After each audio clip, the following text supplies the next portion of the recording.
हरिर्नाम हरिर्नामैव केवलम् कलौ नस्तेव गतिरन्यथा। श्री श्री गुरवे नमः। प्रेम भक्ति प्रदातारं आनंदानंद वर्धनम स्वर्णमयी सुतं वंदे जोगमाया मनोहरम विजयवल्लभां देवीं विजयानंद वर्धिनीं सदानंदमयीं सद्दिं जोगमायां नमाम्यहम्। गुरुर्ब्रह्मा गुरुर्विष्णु गुरुर्देव महेश्वर गुरुरेव परं ब्रह्म तस्मै श्री गुरवे नमः। শ্রী শ্রী গোসাইজির জীবনী প্রভুপাদ বিজয়কৃষ্ণ গোস্বামী গ্রন্থ হতে পাঠ।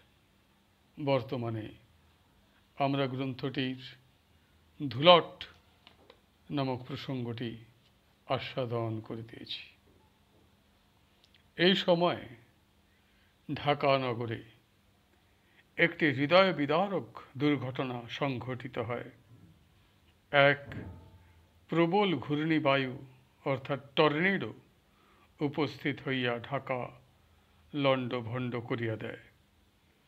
যে স্থান দিয়া টর্নেডো চলিয়া গিয়াছিল সেই স্থান একেবারে উৎসন্ন হইয়া গিয়াছিল। তথাকার বহু লোকের অপঘাত মৃত্যু ও বহু অট্টালিকা চূর্ণ বিচূর্ণ হইয়া গিয়াছিল। ঘূর্ণিবায়ুর সময় কেহ যেন অন্তরিক্ষে জ্বলন্ত অগ্নিগোলক লইয়া কন্দুক ক্রীড়া করিতেছে এইরূপ দৃষ্ট হইয়াছিল। ঘূর্ণিবায়ু আরম্ভ হইলে গোস্বামী মহাশয় চিৎকার করিয়া মহাবীরজির অর্থাৎ শ্রী হনুমানজির স্তব করিতে লাগিলেন। কিছুকাল স্তব করিবার পর ঘূর্ণিবায়ুর নিবৃত্তি হয়। ঘূর্ণিবায়ু থামিয়া গেলে প্রভুপাদ বলিলেন, মহাবীরজি অর্থাৎ রাম ভক্ত হনুমানজি আগুনের গোলা লইয়া খেলিতে খেলিতে যে দিক দিয়া যাইতেছিলেন সেই দিক একেবারে ছারখার হইয়া যাইতেছিল। আমি স্তব করাতে তিনি শান্ত হইয়া প্রস্থান করিলেন। এই ঘূর্ণিবায়ুতে অনেকের গৃহভগ্ন, বহু লোকের প্রাণ নাশ ও বিস্তর নৌকা ভগ্ন ও জলমগ্ন হওয়াতে বহু লোকের সর্বনাশ ঘটিয়াছিল। বায়ুর প্রবল শক্তিতে বড় বড় নৌকা অট্টালিকার ছাদের উপর উঠিয়া গিয়াছিল। একটি গ্রামে বহু নরনারী পুষ্করিণীর জলে ডুবিয়া মরিয়া ছিল। ঢাকার ঘরে ঘরে ক্রন্দনের রোল উঠিয়াছিল। ঢাকার প্রসিদ্ধ জমিদার স্বর্গীয় নবাব গনি মিয়া সাহেবের বাড়ি ভাঙিয়া গিয়াছিল। এই সময় ঢাকার কিছু দূরে ধামরাই গ্রামে দুইটি সাধু বাস করিতেন। একজনের নাম পরশুরাম আর একজনের নাম শাহ সাহেব। পরশুরাম জাতিতে তন্তুবায় ছিলেন। ইহার অনেকগুলি পুত্রকন্যা হইয়াছিল। পুত্রগুলি সকলেই বয়প্রাপ্ত ও উপার্জনক্ষম ছিল। কন্যাগুলিও সৎ পাত্রে অর্পিত হইয়াছিল। পরশুরামের আর্থিক অবস্থাও ভালো ছিল, কিন্তু তাহার এ সুদিন রহিল না। তিনি ঘোর দুর্দশায় পতিত হইলেন। তাহার সমস্তগুলি সন্তানই একে একে কাল কবলে পতিত হইল।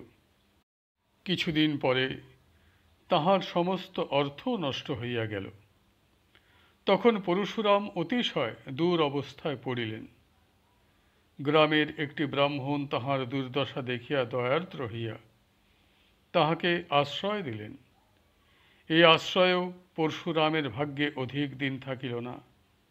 তখন তিনি নিরুপায় হইয়া গ্রাম্য দেবতা মাধবের দ্বারস্থ হইয়া সেই স্থানে পড়িয়া রহিলেন। যাহারা প্রতিদিন দেব দর্শনে আসিতেন তাহারা দয়া করিয়া নিরাশ্রয় বৃদ্ধকে কিছু কিছু দিতেন। তাহাতেই পরশুরামের কথঞ্চিত জীবন রক্ষা হইত। শোকে দুঃখে কাঁদিয়া কাঁদিয়া তিনি অন্ধ হইয়া গিয়াছিলেন।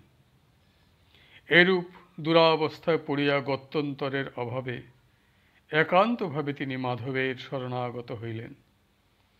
তাহার দ্বারে পড়িয়া তিনি দিবানিশি ভক্তিভাবে অনন্য মনে তাহাকে ডাকিতে লাগিলেন। ভগবান নিরাশ্রয়ের আশ্রয়, অগতির গতি। তিনি নিরাশ্রয় পরশুরামের প্রতি প্রসন্ন না হইয়া থাকিতে পারিলেন না। তিনি তাহার নিকট প্রকাশিত হইয়া তাহাকে দর্শন দিলেন। পরশুরাম মাধবকে দর্শন করিয়া ত্রিতাপ হইতে মুক্ত হইয়া শান্তি লাভ করিলেন। মাধবের কৃপায় তাহার অন্ধত্ব ঘুচিয়া গেল। শাহ সাহেব মুসলমান ফকির, সিদ্ধ পুরুষ বলিয়া তাহার প্রসিদ্ধি ছিল। তাহার একটি শিষ্যের গুরুভক্তি অতুলনীয় ছিল। এরূপ গুরুভক্ত সচরাচর দেখা যায় না। দিন মজুরি বা কাষ্ঠাদি বিক্রয় করিয়া সেই শিষ্য যাহা উপার্জন করিতেন, তিনি তাহার অর্ধাংশ গুরুসেবায় অর্পণ করিতেন। অপরার্ধ দ্বারা তাহাদের স্ত্রী পুরুষের গ্রাস আচ্ছাদন নির্বাহ হইত। তাহার আয় অধিক ছিল না। সেই আয়ের অর্ধাংশ দ্বারা অতি কষ্টেই তাহাদের খাওয়া পরা চলিত। একখানি ক্ষুদ্র কুটিরে অতি দীনভাবে তাহারা থাকিতেন। বিছানার অভাবে তাহারা খড়ের উপর শয়ন করিতেন। শীতকালে খড়ের দ্বারাই তাহাদের স্ত্রী পুরুষের শীত নিবারণ হইত। এত কষ্টেও তাহাদের ভ্রুক্ষেপ নাই। বাজারে গিয়া কোনো ভালো বস্তু দেখিলে সেই অল্প পয়সা হইতে গুরুর জন্য তাহা ক্রয় করিয়া গুরুকে প্রদান করিতে সেই গুরুগত প্রাণ শিষ্য পশ্চাৎপদ হইতেন না। স্ত্রীটিও স্বামীর যথার্থ সহধর্মিণী ছিলেন। তিনি কখনও স্বামীর গুরু সেবায় বাধা দেন নাই। এ প্রকার গুরুভক্তি দ্বারা তিনি ভগবানের কৃপা লাভ করিয়াছিলেন। তিনি সর্বদাই ভগবানের লীলা দর্শন করিতেন। কোনো কোনো দিন এরূপ ঘটিত যে তিনি গুরুর নিকট বসিয়া আছেন, এমন সময় আরে কৃষ্ণ বলরাম গরু চড়াইতে যাইতেছেন এই বলিয়া যষ্ঠী হস্তে ছুটিতেন। একদিন গুরুদেবকে বিষণ্ণভাবে বসিয়া থাকিতে দেখিয়া তাহার মনে অত্যন্ত ক্লেশ হইল। তিনি বিষাদের কারণ জিজ্ঞাসা করিলে শাহ সাহেব বলিলেন, আমার গুরুদেব আমাকে বিবাহ করিতে বলিয়াছেন। গুরুর কথা শুনিয়া শিষ্য বলিলেন, গুরু যাহা বলিয়াছেন তাহা তো করিতেই হইবে। শাহ সাহেব বলিলেন, আমি যে বৃদ্ধ, বৃদ্ধকে কে বিবাহ করিবে? শিষ্য কিছুকাল চুপ করিয়া থাকিয়া বলিলেন, কেহ বৃদ্ধকে বিবাহ করিবে না? আচ্ছা, তবে এক কাজ করো, তুমি আমার স্ত্রীকে নিকাহ করো। শাহ সাহেব বলিলেন, আরে পাগলা, তুই জীবিত থাকিতে তাহা কিরূপে হইবে? শিষ্য বলিলেন, তবে আমি মরি, তুমি আমার বিধবা স্ত্রীকে নিকাহ করো। তাহার কথা শুনিয়া শাহ সাহেব বলিলেন, কি যে বলিস তার ঠিক নাই, তোর স্ত্রী যে আমার মেয়ে। গুরুর কথা শুনিয়া শিষ্য বলিলেন, তা যেন হলো, কিন্তু গুরু আজ্ঞা তো তোমাকে পালন করিতেই হইবে।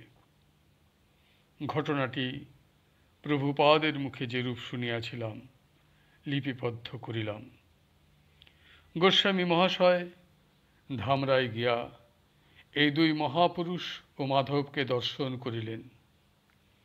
এই ধামরাই গ্রামে গোস্বামীপাদের কয়েকজন শিষ্যের বাড়ি। শ্রীযুক্ত অনাথ বন্ধু মল্লিক, ইনি বারেন্দ্র শ্রেণীর ব্রাহ্মণ। শ্রীযুক্ত হরিমোহন চৌধুরী, ইনিও বারেন্দ্র ব্রাহ্মণ। ইনি কিছুকাল ঢাকা কলেজিয়েট স্কুলে শিক্ষকতা করেন। পরে সন্ন্যাসী হইয়া সচ্চিদানন্দ স্বামী নামে অভিহিত হন। অপর শ্রীযুক্ত ব্রজেন্দ্র মোহন দাস, ইনি তন্তুবাই। ইনি বাঁকিপুরের উকিল ছিলেন। শেষ জীবনে বৃন্দাবনে বাস করেন। ইহার কনিষ্ঠ ভ্রাতা স্বর্গীয় মনমোহন দাসও প্রভুপাদের কৃপাপাত্র। ইনি পশ্চিমাঞ্চলে সরকারি ডাক্তার ছিলেন। শ্রীযুক্ত নবকুমার বাগচি মহাশয়ের বাড়িও ধামরাইতে ছিল। ইনিও গোস্বামীপাদের শিষ্য এবং বরাবর প্রভুপাদের সঙ্গে ছিলেন। আজকের পাঠ ও এই অধ্যায়ের এইখানেই সমাপ্তি হইল। হরি বল, হরি বল, হরি বল।